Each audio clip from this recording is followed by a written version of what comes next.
You ask Tiger to solve. This deals with linear equations with one unknown. The final result is x equals 7. Let's solve it step by step. Group all x terms on the left side of the equation.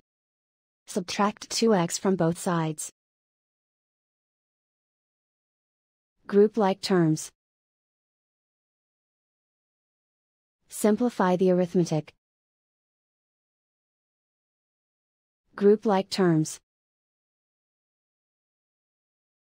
Simplify the arithmetic.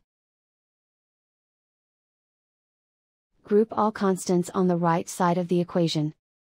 Add 4 to both sides.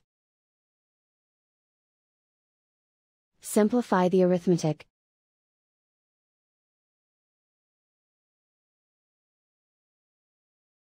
Isolate the x. Divide both sides by 4.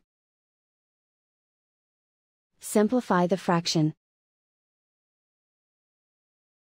Find the greatest common factor of the numerator and denominator. Factor out and cancel the greatest common factor. And so the final result is x equals 7.